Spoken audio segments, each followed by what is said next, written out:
Так, Амамет, баштайбыз. Баштайбыз. Вопросы. Вопросы? Вопросы.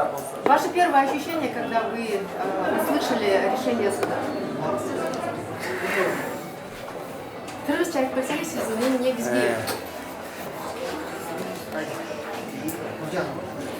Принцибинде ар кандай чечимге биз даяр болчук. Соттун бир эки абзац чечими 2 саатка кармалганда башкаргандай ойлор келет экен. Анткени биз күтүүсүз соттун чечимдерин, мыйзамсыз чечимдерин көп болгонбуз. Ошондуктан биз бардык окуяга даяр элек, ошондуктан мен нормально кабыл алдым. Билесиңер, менин жүрөгүм аритмия менен ооруйт. Ошол соттун чечимин күтүп отурганда 71 боюнча бир да былк этпестен өзгөрбөй турду. Болбосо кээде 120-150ге чейин чыгып кеткен учурлар болот. Бул жолу мен кымындай дагы толкунданбадым. Анткени баарына даяр болчук.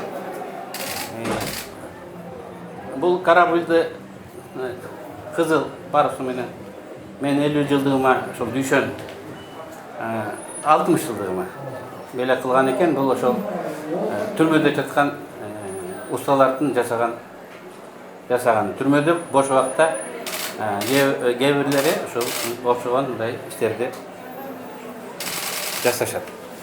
Бул эстелик, бул белек мен ушул түрмөдө болгон күндөрүмдү эске салып турат деп ишенем.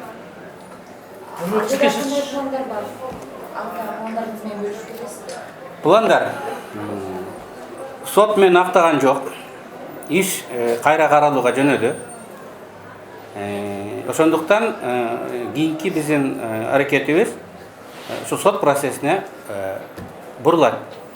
Соттун биринчи отуруму жыйыны ушул жылдын 12 сентябрына дайындалды. Демек, биздин команда, биз жана адвокаттар жаңы күбөлөр, бүгүн жаңы күбөлөр пайда болду. Атамбаев кеткенден кийин мурун көрсөтмө бергенден корккон мамлекет кызматкерлери эми ачык чыгып көрсөтмө бере баштады. Жаңы күбөлөрдү, жаңы документтерди таап сот процессине даярданабыз.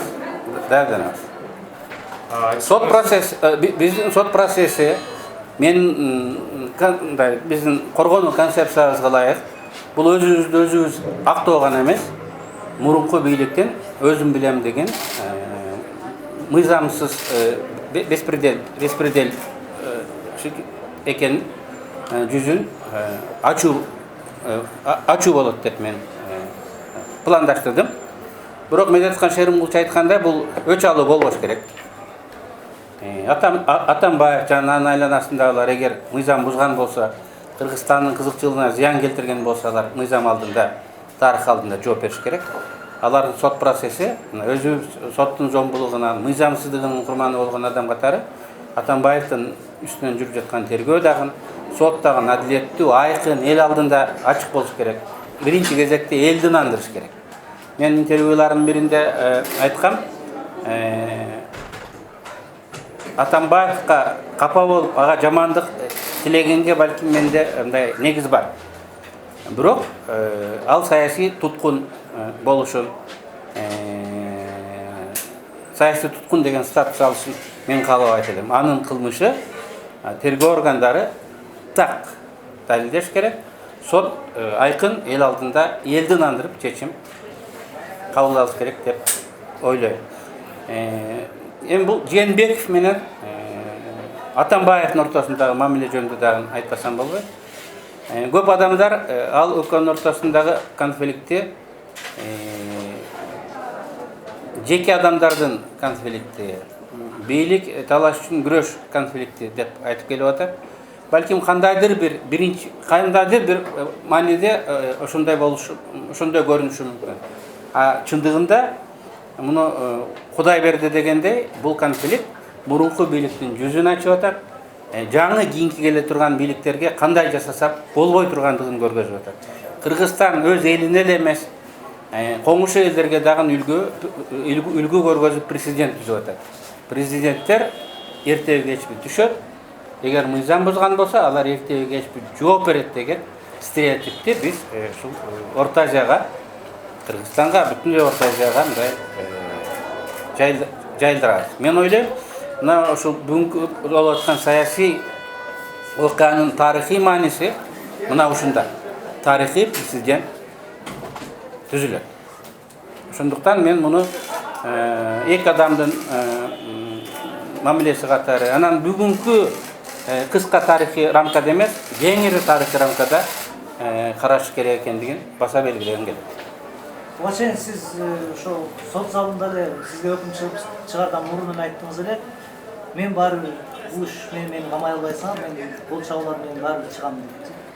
Ошол нерсенин ушунчалык эртерээк болуп кетерин сиз ошол учурда эмнеге таянып сездиңиз эми?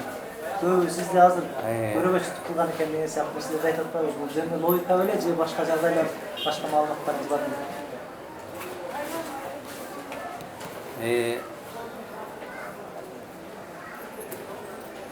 Эми мен көп жылдан бери саясатта жүрөм. 30 жылдан бери. Саясаттын чокусунда, олимпинде жүрөм. Туугандарым бай эмес.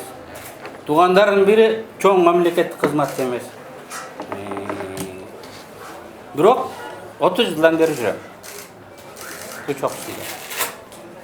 Анан өзүмчө чечим чыгарганда саясий конъюнктураны гана эмес, саясий перспективаны көрө билүү жөндөмү мага Кудай тарабынан берилсе керек. Кыргызда айтат, коозума сала бер дейт. Мен 3 жыл мурун Атамбаев мени камайт. Анан мен ушинтип чыгам деп конкреттүү элестеткен эмесмин. Мен конкреттүү элестеткен эмесмин. Туймумду гана айткан. Бирок дагы ошондой болду. Орундар алмашты. Коомго сабак боло турган чоң окуялар болуп жатат. Мен ойлойм, Сооронбай Жээнбековден эң чоң Кыргызстанга берген жыйынтыгы мына ушул саясий президент түзүү. Саясий президент түзүү. Эми мындай ар дайым боло бербейт. Тарых алмашаарда, эски стереотиптер сынаарда мына ушуга окшогон окуялар болот. Сооронбай Жээнбеков ушул окуяга, ушул кырдаалга өмүр бою даярданды беле. Көп оппоненттер, ошонун ичинде мен дагы айтам го. Биз мындай саясатчыны билбептирбиз, кокусунан эле чыга калды. Бирдекиде сүйлөгөн эмес эле, анан эле мына азыр кантип президент болуп калды депчи. Бул жана айткандай карапайым адамдар, саясий аналитиктер сезе бербеген тарыхый өнүгүүлөр болот. Башка бирөө эмес, мен эмес, Адахан эмес, Темик эмес, Боке эмес, ушул иштин баарын Сооронбай Шарипов жасап атат. Бул тарыхый чындык. Муну эч ким тана да албайт, тарыхый маанисин төмөндөтө да албайт. Балким бирөөлөргө жакпашы мүмкүн. Балким бирөөлөрдүн кызыкчылыгына каршы келиши мүмкүн. Ага каршы күрөшүшү мүмкүн. Алар укугу. Бирок тарыхты токтотуш мүмкүн эмес. Экинчи суроо, ушул суроо улам. Ушуну менен сиздер Кудай буйрса акталып чыккан турасыздар, негизинен ошого барат. Биздин соттук укуктук тутум шуну менен бир ушундай экинчи бирөөнү жала жаап, карандай нерсе менен камап салбай тургандай система түзүлүп, мурдагы режим демонтаж болот дегенге толук ишенүүгө негиздер түзүлдү дегенге кошуласызбы? Урматтуу журналисттер, урматтуу угармандар, көрөрмандар. Сүф деп сыйкырчы болуп эч ким эч нерсени жасай албайт. Анын үчүн закон гана эмес, биздин менталитетибиз, коомдун мыйзамдуулукка, адилеттүүлүккө болгон мамилеси өзгөрүш керек. Бүгүн цифрлаштыруу заманында бул тапшырма бир аз жеңилдеди. Коомдук тармактарда элдердин мобилдүүлүгү, социалдык мобилдүүлүгү өстү, информацияны жаап-жашыруу мүмкүн болбой калды. Мына кече эле бир мэр өзүнүн тууганын кызматка койгон экен, түнү менен эл көтөрүлдү эле соцсетте. Эртеси тууганын кызматтан алып койду. Сот өзүнөн өзү өзгөрбөйт. Менин тарыхым бардык адамдарга сабак болуш керек. Мейли райондо карапайым бир адам мыйзамсыз соттолду. Тууган уруктары, достору 1 жыл, 2 жыл, 3 жыл, 5 жыл, 10 жыл көрүш керек. Жөн гана актап чыгып, эми болду, эми ыраазы болуп кетпестен керек болсо күнөөлүүлөрдү жазалаш керек. Эми мурун бул бир адамдын эле проблемасы болсо, бүгүн цифралык технология өнүккөн заманда көп тилектештерди жыйнап алса болот. Мурун тилектеш пикирлештер ар жерде калып, биздин үнүбүздү ким угат эле дейт. Бүгүн ар бир лайыктын салмагы, ар бир лайыктын күчү бар болду. Эгер шайлоону демократиялуу кыла турган болсок, анда кийинки бийлик, парламент, кийинки өкмөт элдин пикири менен эсептешип,